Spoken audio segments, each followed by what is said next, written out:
हिमालय की ऊंची पहाड़ियों में बहुत से रहस्य छिपे हैं। रहस्यमयी इस हिमालय पर्वत में ज्ञानगंज नामक एक ऐसी जगह है जहां सिद्ध योगी और साधु रहते हैं।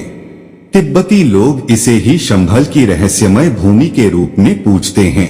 ऐसा माना जाता है कि ज्ञानगंज तिब्बत क्षेत्र में कैलाश पर्वत के निकट स्थित है।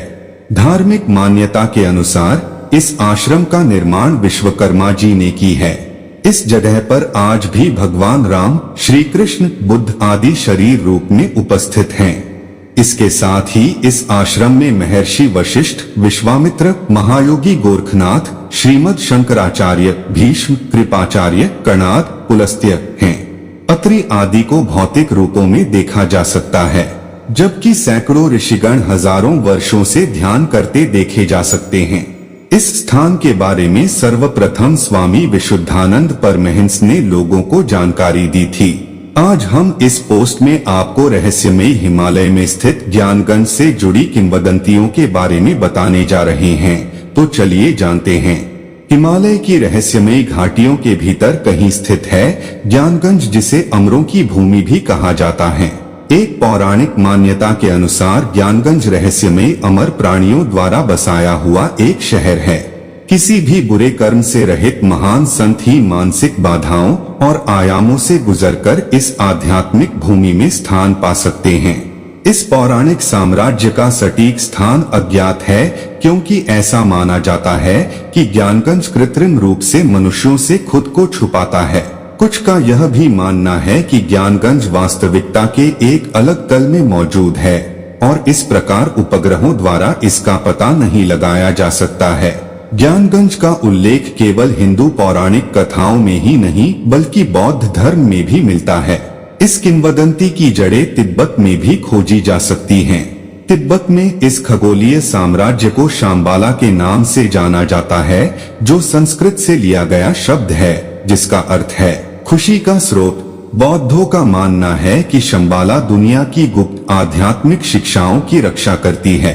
इस पौराणिक भूमि तक पहुंचने के निर्देश कुछ पुराने बौद्ध शास्त्रों में दिए गए हैं, हालांकि दिशाएं अस्पष्ट हैं। बौद्ध भी मानते हैं कि ज्ञानगंज मृत्यु के नियमों का उल्लंघन करता है।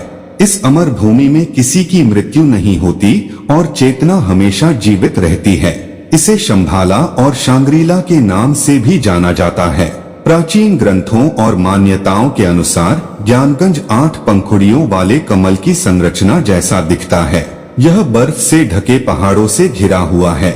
जीवन का वृक्ष जो स्वर्ग, पृथ्वी और अधोलोक को जोड़ता है, इसके केंद्र में खड़ा है। इसे एक झिलमिलाते क्रिस्टल के रूप में वर्णित किया गया है। तिब्बती बौद्धों का मानना है कि दुनिया में एक महान अराजकता के समय में इस आध्यात्मिक भूमि के 25वें शासक ग्रह को एक बेहतर युग में ले जाने के लिए प्रकट होंगे।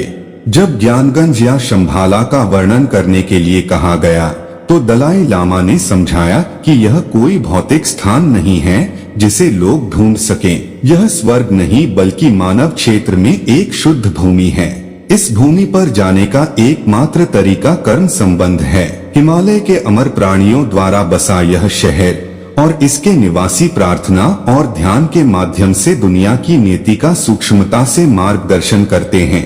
वे विश्व के आध्यात्मिक उपदेशों, सभी आस्थाओं और विश्वासों की रक्षा करते हुए मानव जाति की भलाई के लिए काम करते हैं।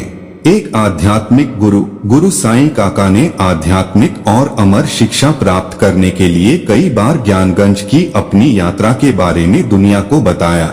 उनके कथन के अनुसार उनकी हर यात्रा के दौरान एक ऋषि ने उन्हें ज्ञानगंज तक पहुंचाया और यह राज्य पूरी तरह से अलग तल या उच्च आयाम पर मौजूद है।